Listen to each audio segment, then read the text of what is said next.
সপ্তম শ্রেণীর শিক্ষার্থীরা, আজকের ক্লাসে তোমাদেরকে স্বাগতম। আজকে আমরা তোমাদের গণিত বইয়ের অনুশীলনী 1.1-এর 6 নম্বর অঙ্কটি সমাধান করব। এখানে বলা হয়েছে 5605 এর সাথে কোন ক্ষুদ্রতম সংখ্যা যোগ করলে যোগফল একটি পূর্ণবর্গ সংখ্যা হবে। তার মানে এই সংখ্যাটি পূর্ণবর্গ সংখ্যা নয়, এর সঙ্গে আরেকটা সংখ্যা যোগ করলে তারপর এটাকে পূর্ণবর্গ করা যাবে। কত যোগ করলে পূর্ণবর্গ হবে সেটি আমরা খুঁজে বের করব।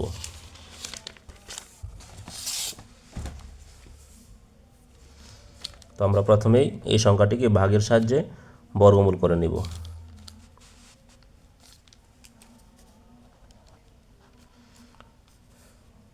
পাঁচ 5605। প্রথমে আমরা ডান দিকে একটি টান দিয়ে দেব, এরপরে সংখ্যাগুলোকে জোড়ায় আবদ্ধ করব। প্রথম দুইটিকে দাগ দিয়ে জোড়া মিলালাম, তারপরে পরের দুইটিকে জোড়া দিয়ে দিব। তো এখানে আছে 56।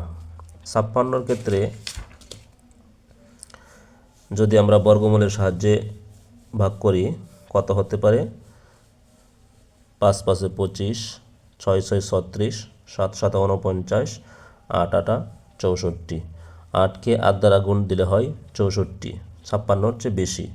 আবার যদি 7কে 7 দিয়ে গুণ দিই তাহলে হয় 49, তাহলে 7 দিয়েই করা যাবে। 7 দিয়ে দিলে 7 7 49। এরপর আমরা ভাগ করে নিব। 9 আছে 16 হবে কত হলে? 10 11 12 13 14 15 16, 7 হলে। হাতে আছে 1 1 আর 4 5, 5 5 মিলে গেছে। এখন এই জোড়াটা কেটে আনবো, 705।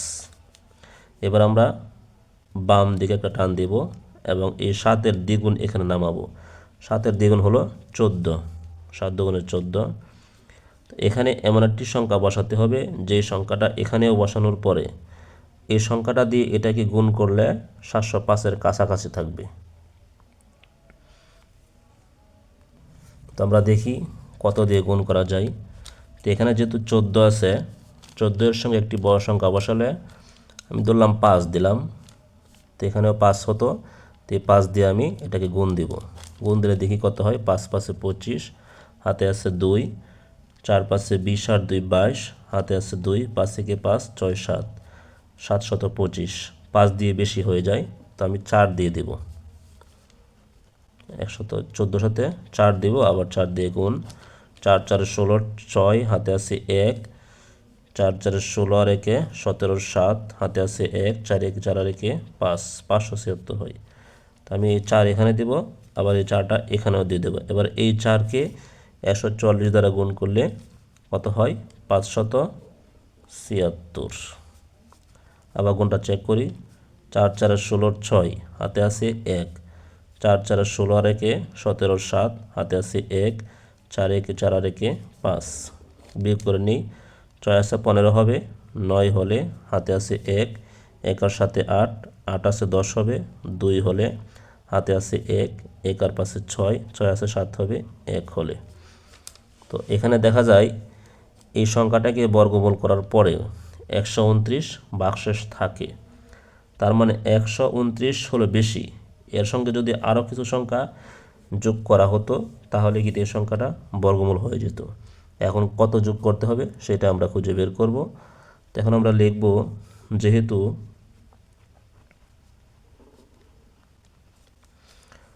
সংখ্যাটির বর্গমূল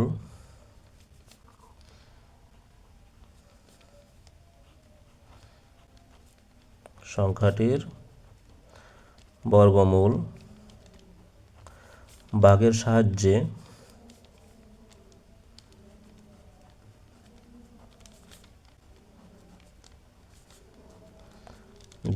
সংখ্যাটির বর্গমূল ভাগের সাহায্যে নির্ণয় করার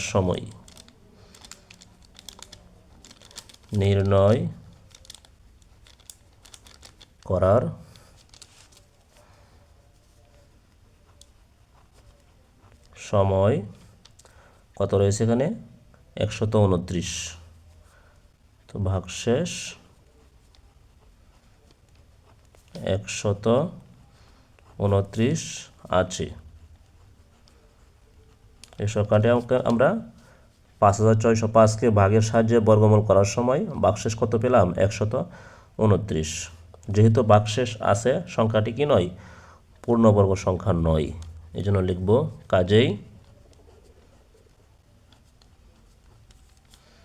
কাজেই প্রদত্ত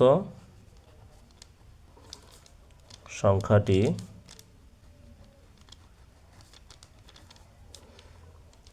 পূর্ণ বর্গ সংখ্যা নয়। পূর্ণবর্গ সংখ্যা নয়। তাহলে কি করতে হবে? এই ৫,৬০৫-এর সাথে কোনো একটা সংখ্যা যোগ করলেই কি পূর্ণবর্গ হবে। তো আমরা লিখব ৫,৬০৫ এর সাথে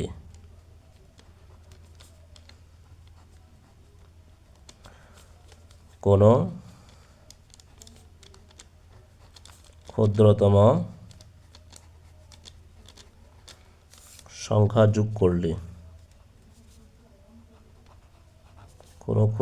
সংখ্যা যোগ করলে যোগফল পূর্ণবর্গ হবে।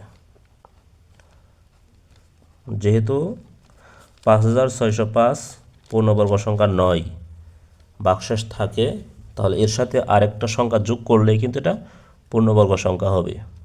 আর যদি এটা পূর্ণবর্গ হয় যোগ করার পরে, তখন এর বর্গমূল কিন্তু ৭৪ থাকবে না, তখন বর্গমূল হয়ে যাবে ৭৫। তো এটাকে আমরা লিখব যে তখন এর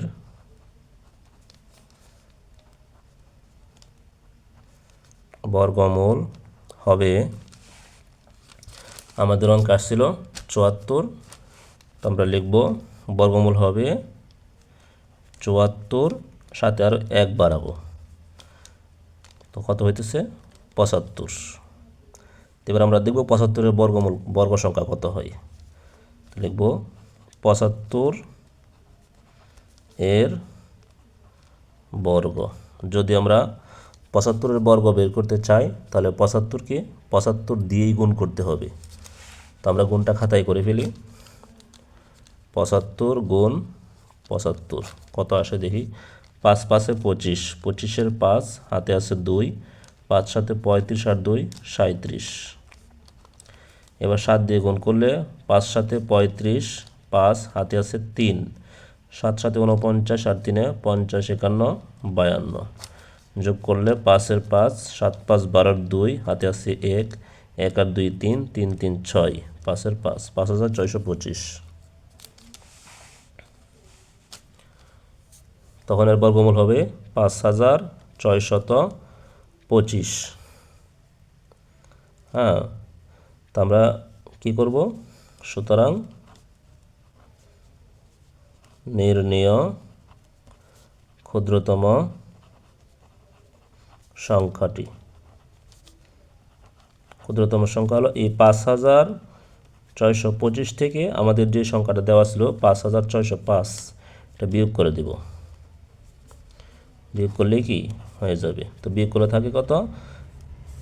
২০ থাকে। আমাদের উত্তর হবে ২০। আজকের ক্লাসটি এ পর্যন্তই। পরবর্তী ক্লাস দেখার আমন্ত্রণ জানিয়ে আজকের ক্লাসটি এখানেই শেষ করলাম।